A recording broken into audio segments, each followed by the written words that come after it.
देखें, एक संवाद होना चाहिए।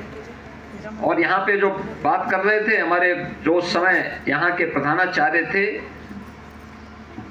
राजेंद्र सिंह रावत जी, वो बता रहे थे, यानी मुझे याद है कि अभिभावक कभी नाराज नहीं होता था अगर बच्चे की पिटाई होती थी। तो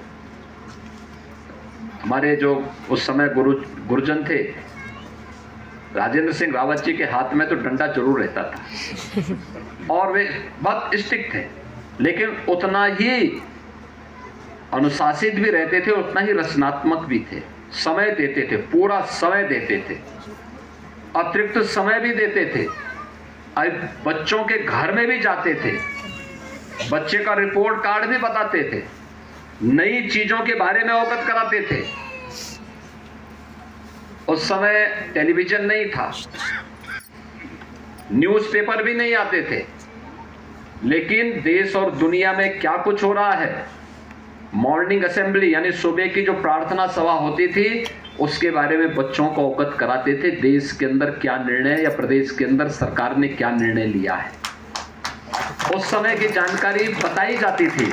बच्चों को भी कौन प्रधानमंत्री देश का है, कौन राष्ट्रपति देश का है, कौन प्रदेश का मुख्यमंत्री है, कौन राज्यपाल है, कौन सरकार क्या कार्यक्रम करना चाहती है, कल अवकाश है तो किस कार्य के लिए अवकाश है, ये तो बताए। प्रत्येक कार्यक्रम की जानकारी बकायदा उस समय दी जाती थी।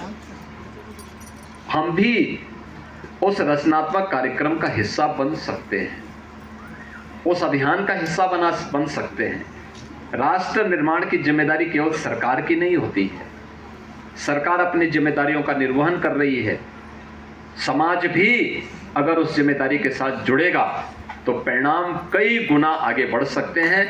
और उस परिणाम को लाने के लिए, क्योंकि जब परिणाम आएंगे तो आने वाली पीढ़ी का भविष्य उज्जवल होगा और उस पीढ़ी के भविष्य को उज्जवल बनाने के लिए हम सबको कार्य करना होगा।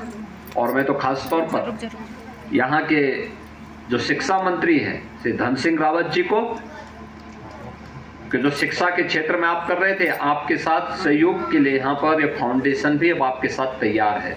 जो भी यहाँ पे विद्यालयों के रिनोवेशन के लिए, उनके कायाकल्प के लिए वे यहाँ पर योगदान देने को तैयार हैं, करेंगे। और रेणु मिश्र जी यहाँ की विधायक है, तो विधायक के साथ साथ एक साथ 4-4 विद्यालयों का यहाँ रिनोवेशन का कार्य हो गया है। चारों जगह उनका नाम लिख गया, तो मान के चलिए कि इतना वोट तो उनका पक्का हो गया है।